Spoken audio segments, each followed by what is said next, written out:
অমিত শাহর গতকালের মন্তব্য রাজ্যসভায়, সেই মন্তব্য নিয়ে আজ একরকম বলা যেতে পারে বিরোধীদের হাতে অস্ত্র তুলে দেওয়া হয়েছে। কংগ্রেস তাদের মতো বিক্ষোভ দেখাচ্ছে, তৃণমূল সুর আরও চড়াচ্ছে।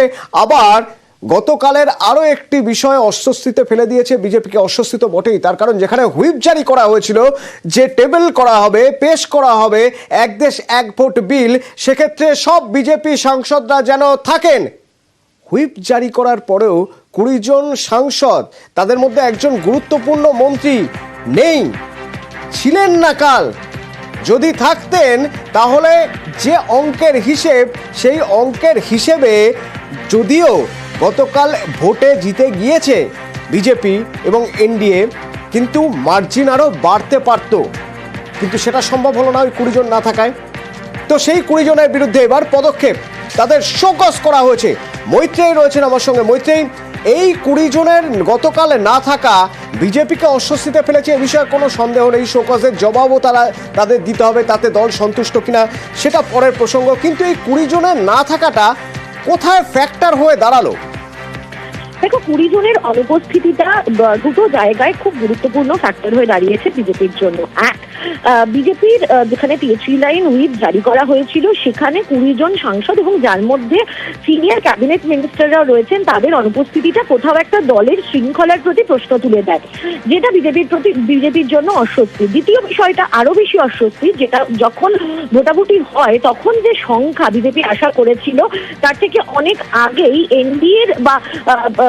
এনডিএর যে ভোটাভুটির সংখ্যা তার অনেক আগে গিয়ে থমকে যায়, এবং যেখানে বিরোধীরা তারা কিন্তু প্রায় 198 বিরোধী ঐক্য কিন্তু কালকে দেখা গিয়েছিল, একেবারে 198টি ভোট তারা সিকিউর করতে পেরেছিলেন। ফলে সেই জায়গায় দাঁড়িয়েই বিজেপির অস্বস্তি হচ্ছে এটা, এবং বিজেপির এই সংখ্যা কম হওয়া, মূলত এনডিএর সংখ্যা কম হওয়াটা কোথাও একটা গিয়ে ইন্ডিয়া ব্লকের বা বিরোধীদের, তারা মনে করেছিলেন যেটা তাদের নৈতিক জয় হিসাবে তারা দেখেছিলেন। তার কারণ 1/3 ভোটে জয় হওয়া, 2/3 ভোট পাওয়াটা অত্যন্ত প্রয়োজনীয় যখন এই ধরনের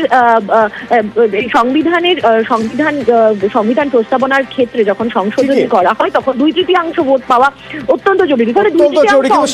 সেক্ষেত্রে বিজেপির ক্ষেত্রে এটা একটা ফেস লস বলা যেতেই পারে। গতকাল 2/3 তাদের মেলেনি, যদিও ভোটে তারা জিতে গিয়েছেন, কিন্তু 2/3 মেলেনি। এবং দ্বিতীয় দিক থেকে যদি আমরা দেখি, তাহলে আরো একটা গুরুত্বপূর্ণ দিক হলো, কাল প্রমাণ হয়ে যাচ্ছে, গতকালের এই ভোটাভুটি প্রমাণ করে দিচ্ছে বিরোধীরা এক কাট্টা, বিরোধিতার জন্য এক সুরে তারা কথা বলছে।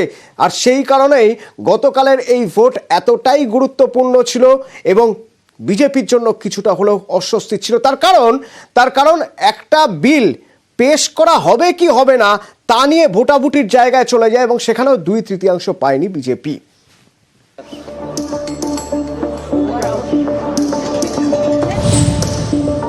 এক দেশ এক ভোট বিজেপির দীর্ঘদিনের দাবি। মঙ্গলবার সেই বিল পেশ করা হয় লোকসভায়। এই বিল পেশ নিয়ে এদিন ভোটাভুটিও হয়। প্রথমবার সংসদে ইলেকট্রনিক মেশিনে ভোট দিলেন সাংসদরা। ভোটাভুটিতে এক কাট্টা বিরোধীরা। ফলাফল এনডিএ 269 আর বিরোধীদের ইন্ডিয়া 198। কোনো বিল পাশ করাতে হলে 2/3 সংসদের সমর্থন দরকার, অর্থাৎ লোকসভায় বিল পাশ করাতে 362 জনের সমর্থন প্রয়োজন। আর এক দেশ এক ভোট বিল পেশ নিয়ে সমর্থন করেন 269 জন সাংসদ। 2/3 তো হয়নি, 2/3 ভোটে তো যেতেনি, কারণ সংবিধান অ্যামেন্ডমেন্টকে পাস করাতে গেলে 2/3 ভোট চাই। হুইপ জারি করেও ভোটাভুটি যখন হলো, তখনও 2/3 মেজরিটি পেলেন না এনডিএর শরিকরা। ফলে একদিকে ইন্ডিয়া ব্লকের শরিকরা তারা মনে করছেন যে এটা বিরোধী ঐক্যেরই জয়। লোকসভায় এনডিএর সাংসদ 292 জন। এর মধ্যে চন্দ্রবাবু নাইডুর দল টিডিপির 16 আর নীতিশ কুমারের জেডিইউর আসন সংখ্যা 12। এরা এনডিএর বড় শরিক। ইন্ডিয়া অ্যালায়েন্স বলতে যেটা বোঝায়, তার প্রকৃত প্রতিফলন আজকে ঘটল। Total United. যদি তেলেগু দেশম পার্টি আর জেডিইউ কোনো সময় যদি চলে আসে, আর 2/3 এই বিল পাস হবে না। তৃণমূলের কাছে নির্বাচনটা কোনো চয়েস নয়, কম্পালশন। তৃণমূল নির্বাচন চায় না। তখনও তো আদবানিজি বলতেন ওয়ান নেশন ওয়ান ইলেকশনের কথা, তখনও আমাদের 370 ধারা এজেন্ডার মধ্যে ছিল। আমরা যেটা বলেছি সেটা আমরা করে দেখাবো। এরপরে কমন সিভিল কোড বিল, যেটা আমাদের দীর্ঘদিনের এজেন্ডা, সেটাও বাস্তবায়িত হবে। দেশ জুড়ে একসঙ্গে ভোট, সব রাজ্যে একসঙ্গে লোকসভা এবং বিধানসভা ভোট। 2029 সালে প্রথম সংসদ অধিবেশনের 5 বছর পর থেকে এই নিয়ম কার্যকর করার প্রস্তাব। 2034 সালের লোকসভা নির্বাচনের সময় থেকে এক দেশ এক ভোট বিল কার্যকর করার প্রস্তাব দেওয়া হয়েছে। অর্থাৎ 2034 সাল থেকে দেশ জুড়ে একসঙ্গে হবে লোকসভা এবং বিধানসভা ভোট। এর আগে যে রাজ্যে বিধানসভা ভোট হবে সেই সব সরকারের মেয়াদ থাকবে পরের লোকসভা ভোট পর্যন্ত। অর্থাৎ 2031 সালে বিধানসভা ভোটের পরে পশ্চিমবঙ্গে যে সরকার তৈরি হবে তার মেয়াদ হবে 3 বছরের, 2034 সাল পর্যন্ত।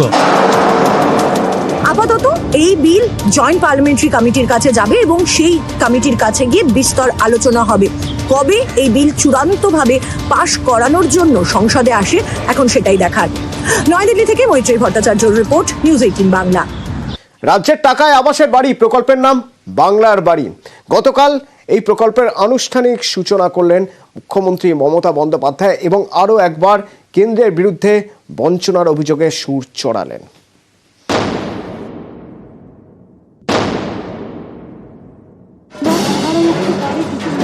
সেপ্টেম্বরে ঘোষণা, আমরা 11 লক্ষ বাড়ি ডিসেম্বরে ছাড়বো।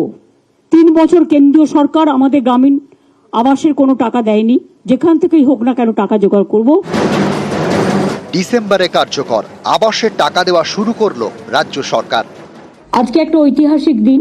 রাজ্য সরকার তার সীমিত ক্ষমতা সত্ত্বেও নিজের টাকা থেকে বাংলার বাড়ি গ্রামীণ প্রকল্পে রাজ্যের 21টি জেলার 12 লক্ষ যোগ্য পরিবারকে বাড়ি তৈরির জন্য প্রথম কিস্তির 60,000 টাকা করে তুলে দেবে। প্রধানমন্ত্রী আবাস যোজনার বরাদ্দ মিলছে না, এই পরিস্থিতিতে উদ্যোগ, রাজ্য সরকারের টাকাতেই হবে আবাসের ঘর। প্রকল্পের নাম বাংলার বাড়ি। পাকা বাড়ি করতে 2 দফায় মোট 1,20,000 টাকা দেবে রাজ্য সরকার। টাকা সরাসরি তাদের ব্যাংক ও পোস্ট অ্যাকাউন্টে চলে যাবে। আমি তাদের সকলকে আমাদের অভিনন্দন জানাই। 60,000 করে দুবার 1,20,000 টাকা করে দেওয়া হবে। তার জন্য আমাদের খরচা পড়বে 14,773 কোটি টাকা। বাংলার বাড়ি প্রকল্পের একটাই উদ্দেশ্য, গরিব মানুষকে আশ্রয় দেওয়া। 28 লক্ষের বেশি যোগ্য বেনিফিশিয়ারি আমরা আইডেন্টিফাই করতে পেরেছি। এদের মধ্যে থেকে আমরা 12 লক্ষকে আজকের মধ্যে দিয়ে দিচ্ছি। কেন্দ্র যদি না দেয় আরো যে বাকি থাকবে 16 লক্ষ, 2টো কিস্তিতে 26-এর প্রথমের মধ্যেই আমরা দিয়ে দেবো। কেন্দ্রীয় সরকার তো এতদিন দেয়নি, আমরা প্রায় 24,000 কোটি টাকা পাই এ পারপাসে। তা সত্ত্বেও যখন দেয়নি তখন আমরা আমাদের যা আছে মোটা ভাত মোটা কাপড় নিয়েই আমরা মানুষ, কিন্তু আমরা ভিক্ষে চাই না। এখনো পর্যন্ত কেন্দ্রীয় সরকারের কাছ থেকে 1,71,000 কোটি টাকা পাই। 3 বছরে 69টা টিম পাঠিয়েছিল কেন্দ্রীয় সরকার। যা দেখতে চেয়েছে, যা জানতে চেয়েছে সবকিছু রিপ্লাই দেওয়া হয়েছে। তা সত্ত্বেও কোনো লাভ হয়নি। মুখে বলে কমপ্লেন আছে, কমপ্লেন আছে তো তুমি তো ভিজিট করেছো, তুমি তো সার্ভে করেছো, তুমি তো মানুষজনের সাথে সে কথা বলেছো, তাহলে 69টা টিম কেন এলো? তা সত্ত্বেও কোনো লাভ হয়নি। নিউজ 18 বাংলা। ধরুন কোথাও নাম ভুল লিখেছেন, একটা নাম লিখতে গিয়ে ভুল করে আরেকটা নাম লিখে ফেলেছেন, তো সেই নাম সংশোধন করতে গেলে কি করতে হবে? নাম সংশোধন করতে গেলে পঞ্চায়েত সদস্যকে টাকা দিতে হবে। জানেন, এইরকম অভিযোগ মাথা ভাঙার জোট পাটকিতে আবাসের তালিকায় ভুল নাম লিখেছিলেন, আর সেই নাম ঠিক করাতে গেলে নাকি হয়ে যাবে, কিন্তু টাকা দিতে হবে। টাকা দাবি করছেন পঞ্চায়েত সদস্য। শুনুন অভিযোগ। অন্য হয়েছে সমস্যা হয়েছে, শ্বশুরের নাম বাবার নাম নাই, আর গন্ডগোল হয়েছে, তার জন্য টাকা কিনে কে চেয়েছে টাকা? হ্যাঁ, কে চেয়েছে? কোন দলের? গীতে 2,000 দিয়েছি, আরো 1,000 টাকা দেওয়া হয়। আপনার বাড়িতে আসছিল? হ্যাঁ, বাড়ি গিয়েছিল। বাড়ি গিয়ে কি বলেছে? বাড়ি যাওয়া যে টাকার কথা কয়, বলে টাকা যদি যান তাহলে ঘর ঢুকবে, নাহলে টাকা ঘর ঢুকবে। রাজেশ, টাকা খাওয়ার এক নতুন উপায় নাকি? দেখো, মাথাভাঙা 1 ব্লকের জোরপাটকি গ্রাম পঞ্চায়েত এলাকায় এক ব্যক্তি অভিযোগ জানিয়েছেন যে আবাস তালিকায় তার বাবার নাম ভুল আসে এবং সেই ভুল থাকার জন্য সেটা সংশোধনের প্রয়োজন, এবং সেই সংশোধনের জন্য পঞ্চায়েত সদস্যকে 3,000 টাকা দিতে হবে, এমনটাই তিনি অভিযোগ করেছেন। এবং এই 3,000 টাকা না দিলে আবাস তালিকায় তার নাম থাকা সত্ত্বেও তার আবাস তালিকার যে টাকা তার অ্যাকাউন্টে ঢুকবে না। মূলত রাজ্য জেলা জুড়েই কিন্তু আবাস নিয়ে বিতর্ক তৈরি হয়েছে, তার মধ্যে এই ঘটনা কিন্তু এলাকায় চাঞ্চল্য ছড়িয়েছে। 2000 টাকা দিয়ে দিয়েছেন, আরো 1000 টাকা দিতে হবে এখনো পর্যন্ত, না হলে তালিকায় নাম উঠবে না। কিন্তু যার বিরুদ্ধে অভিযোগ সেই পঞ্চায়েত সদস্য এই অভিযোগ পুরোপুরি খারিজ করে দিচ্ছেন, আর পঞ্চায়েত প্রধান পঞ্চায়েত সদস্যর পাশেই দাঁড়াচ্ছেন। এই অভিযোগটা কতটা সত্যতা? না, আমি তো টাকাটুকু চাইনি। যে 3000 টাকা চেয়েছেন, তা না হলে তার ঘরের টাকা ঢুকবে না, 2000 টাকা আপনাকে দিয়েছে, আমাকে কোনো টাকাটুকু দেয়নি। তাহলে যে অভিযোগটা করছে, তাহলে অভিযোগটা কি মিথ্যে? কি জানো উনি এখন কাকে টাকা দিচ্ছে না দিচ্ছে।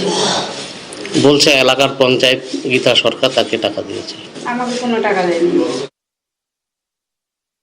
ওনার নাম যদি আবাস তালিকার যে সার্ভে হলো সেখানে থেকে থাকে এবং ওনার ফ্যামিলি হিস্ট্রি যদি মিলে যায়, তাহলে পরে শ্বশুরের নাম থাকলেও সেটা সংশোধন করার প্রক্রিয়া যখন সার্ভে হয়েছে তখন ছিল। গ্রাম পঞ্চায়েতে মিটিং করে পঞ্চায়েতদের জানিয়ে দেওয়া হয়েছে কেউ আবাস যোজনার জন্য পয়সা চাবে না। কতটুকু বিশ্বাস, আমার গ্রাম পঞ্চায়েতের কোনো মেম্বার পয়সা চায়নি, হয়তোবা কারো প্ররোচনায় সাধারণ মানুষ হয়তোবা অভিযোগ করছেন।